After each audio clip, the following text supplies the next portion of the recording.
Alright, so in this week's lesson, you're going to learn how to jam with another instrument. And so it's going to be you on guitar and it's going to be me on mandolin, and we're going to be going back and forth. And this has a very kind of a real feel. When you play along with a jam track, it feels like you're jamming with somebody because you're going to be doing two things. You're going to start off by playing lead. So that's what we're going to actually be looking at in this video. We're going to be breaking down all the lead stuff, playing through the chord changes, all of that. A lot of learning material in this. But then the second time through, you're going to switch and play rhythm while the mandolin plays lead. So the first time the mandolin's playing the rhythm, second time the mandolin's playing lead, and then you're going to be playing rhythm behind that. And you're going to have to keep your timing and keep it going just like you would in a real jam scenario.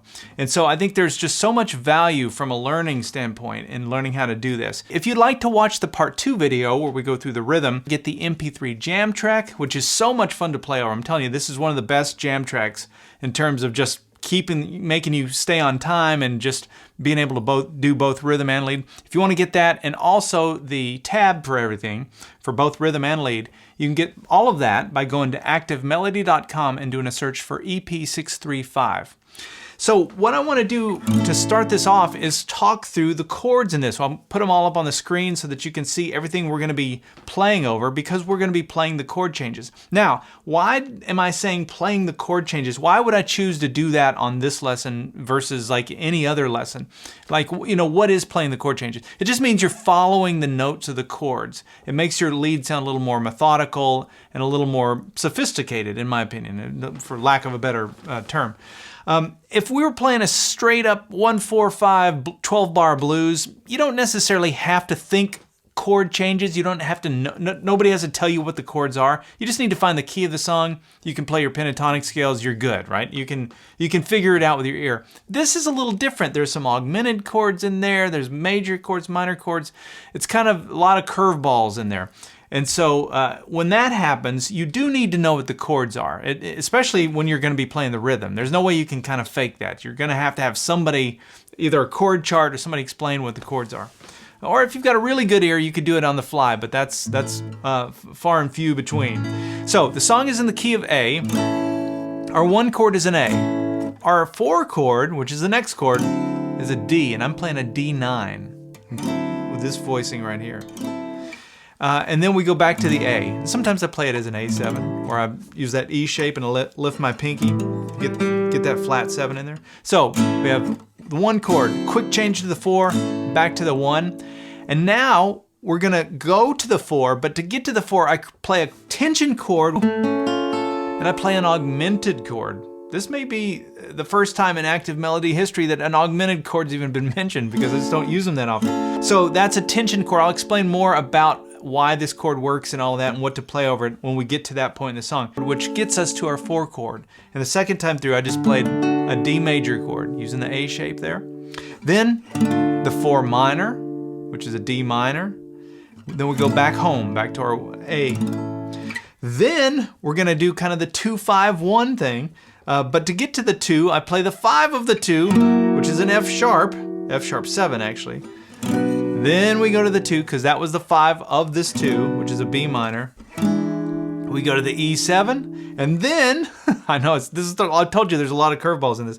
We're gonna do 3, walk it down chromatically to the 2, so that 3 is a C sharp minor. We walk it down to a C minor, and then down to the B minor. And then we play 1 more augmented chord. I guess I was in augmented mode when I came up with this. That's an E augmented. That's the way I'm thinking of it. And then back to the A. So let's take it in little sections. Let's start off with the 1 to the 4 and back to the 1. Let's listen to it first and then we'll break it down. 1, 2, 3, 4.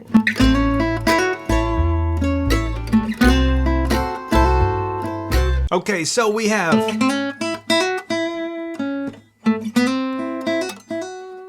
and that was the A to the D9. So let's start with that A.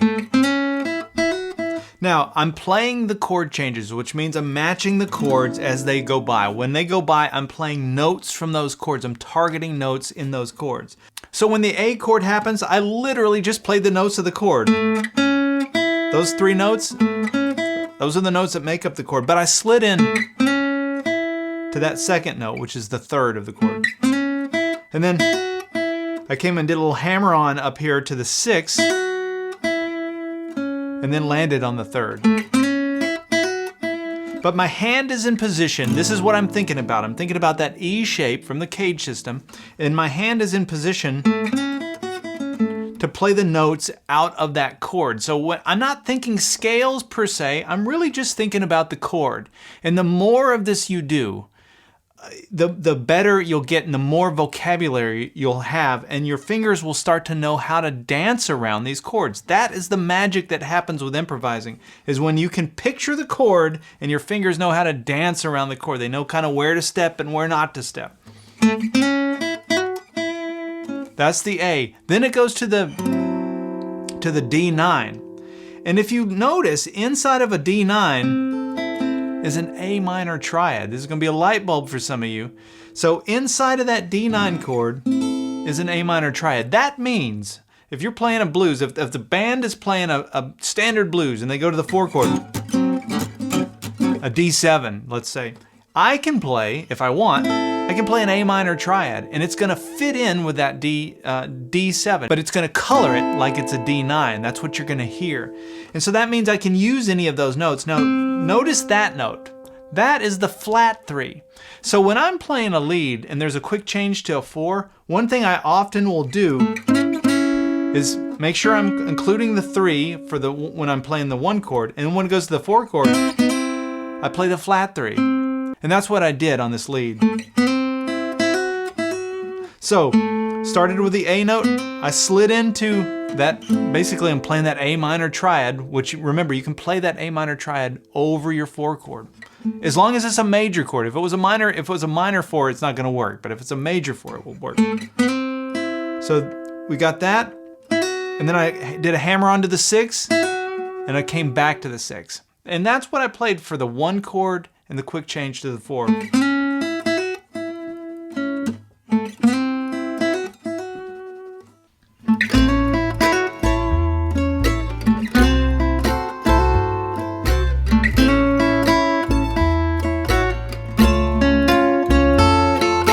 Then the song goes back to the A, and I did the same thing I did the first time.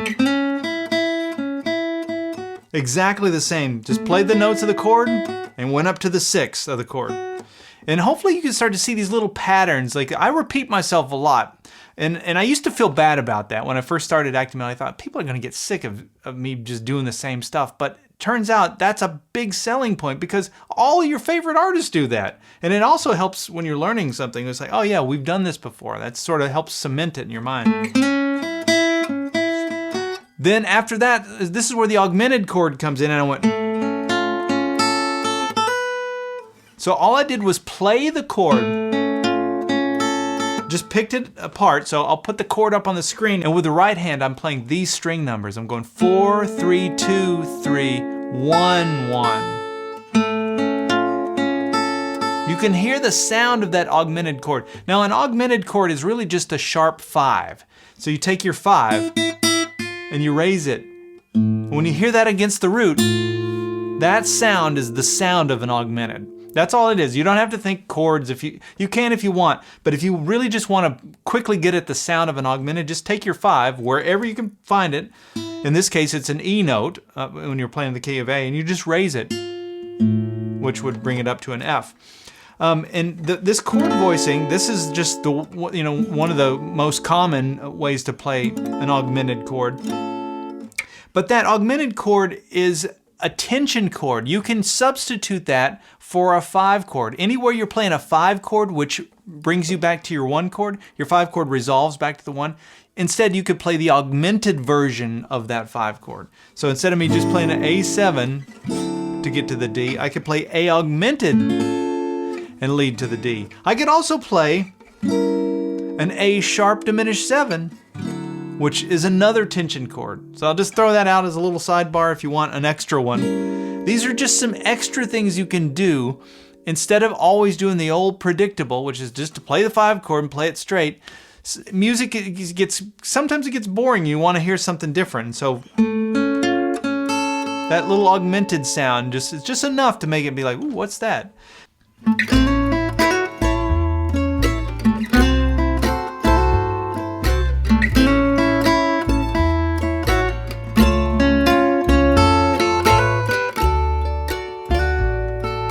So after that, I did a hammer onto that 7th fret 1st string, and then the song goes to the D. I'm picturing this D here, which is using the A shape, right? And if I look at the top 3 strings of that A shape, it's this triad. Now, when I see that triad, I see lead opportunities. I can go, I can slide in here, or these two, or I can play and do little lead lines around this chord shape. This is the finger dance that I was talking about. My fingers know kind of what to do. Okay, we're playing a D chord. We're in this territory. We're in this neighborhood. Oh yeah, we know what to do. They take over. And one of those things that's common is sliding from the flat 3 to the 3. You hear that all the time in the blues. You hear it in country and bluegrass. It's just a common thing. And so that's the flat 3 of your D chord. That note is. And there's the 3. And so all I played then over that D chord was that. It's just 2 notes with the slide in, 2 notes to represent that D chord. And then remember, it goes to a D minor, which is another tension chord. You can always play your 4 and 4 minor to get you back home, right? And I talked about that in last week's lesson as well. But we're gonna play that D minor.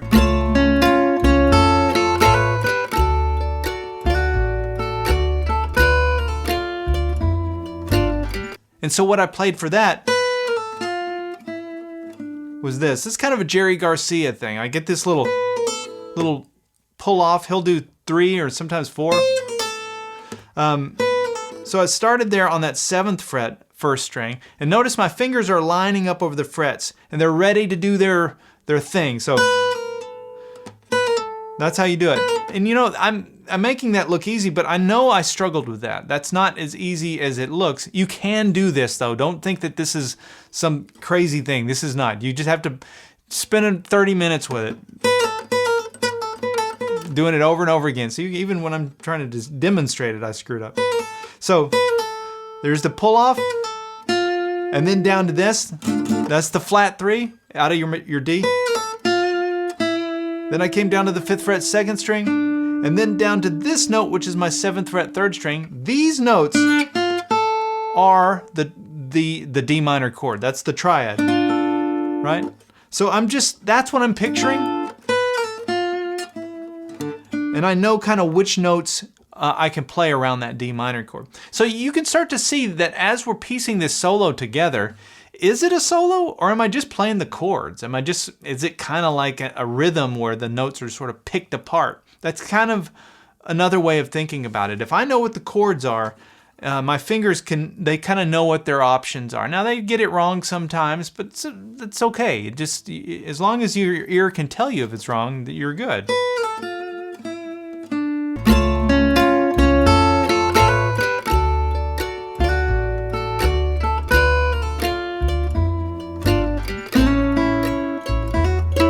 Then the song goes back to the A, back home, and I played the same thing basically I did the first few times.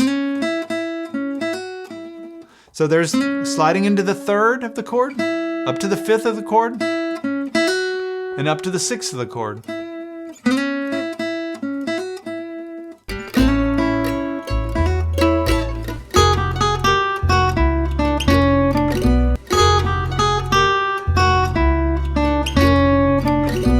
All right, so now the chord goes to this F sharp 7, and that's the 5 chord of B minor, which is the 2 chord.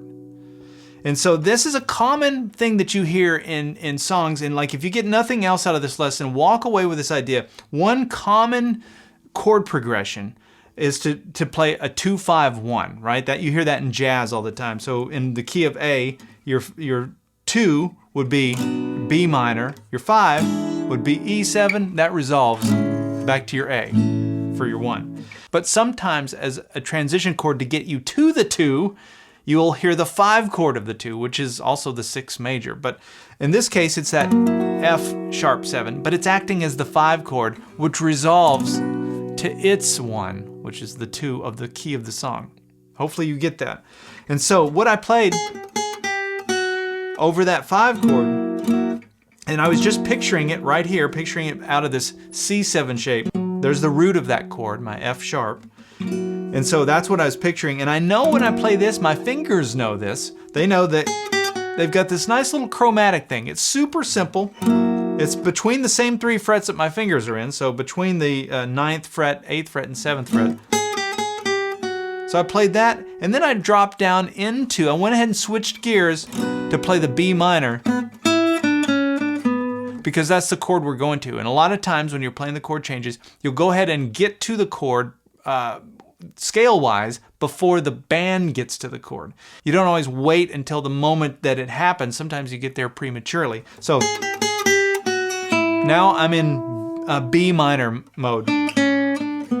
So when I played those notes, that's all I was thinking about. And I was picturing my B minor here using that E minor shape. And I know I've got those notes in my minor chord. It's really simple when you think of it that way.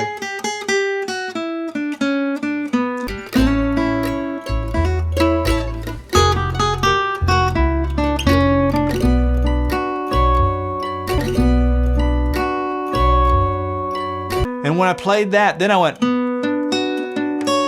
and played the chord, just played the notes of the chord, arpeggiated. So I played that B minor, and then I added my pinky to the 9th fret 1st string, and that creates an add 9.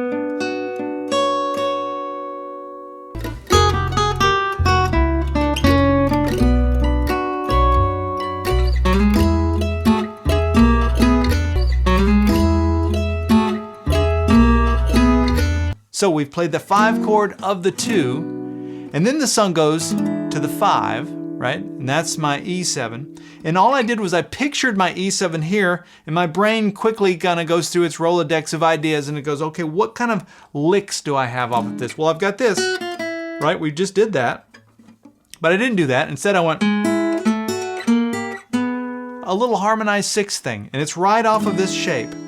So if I'm playing this chord and I played strings 4 and 2, that's where that comes from. Then I can just switch my finger, the frets that they're on, so now they're both in the 7th fret. And I'm hybrid picking this, by the way. Picking on the 4th string, plucking with my ring finger on the 2nd string. Walk that up chromatically. And then I'm playing 2 notes out of the A shape. So all I did was walk from this chord to this chord. They're both E's. It's an E7, that's an E major. But you can see where that's coming from now. It's just coming out of those chord shapes. I'm still just playing the chords.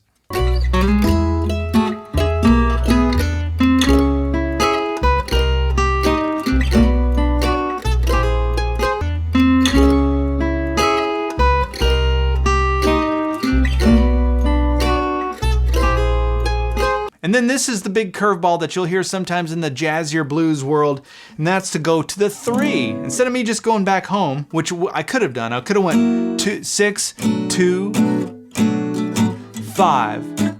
Natural place to go would be home, back to 1. But instead of going home, you tease it. You go back to the 3, walk it down chromatically to the 2, then the 5, and then back to home.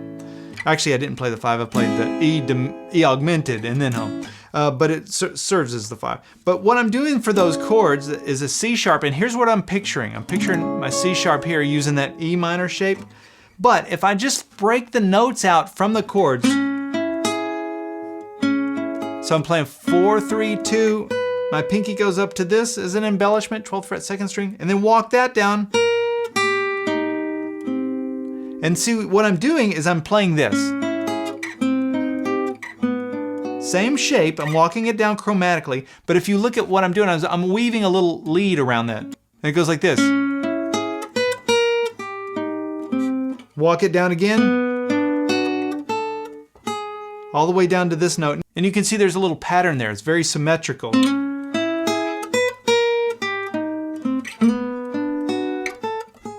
Isn't that cool? It's very simple. It kind of sounds like Mr. Sandman.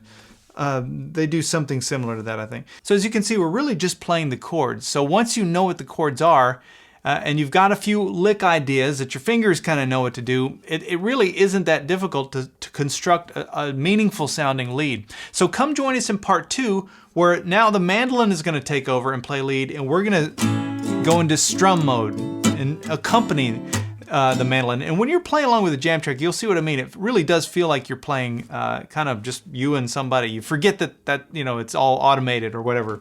It's all pre-recorded. It starts to feel real. It's very fun. So I'll see you in part 2 where we go over the second half. And remember, if you're not an Active Melody member yet, come check it out. I've got about 15 years worth of in-depth lessons like this. I do them every week.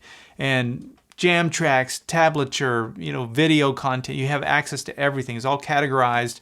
And it's really designed around one thing, which is helping you learn how to improvise. That's what all these lessons are for, giving you the tools to be able to do that. And so I get excited about it. Even after all these years of me playing, I've been playing for 40-something years, I still get excited about it. And I want to get excited for you too. So come check it out.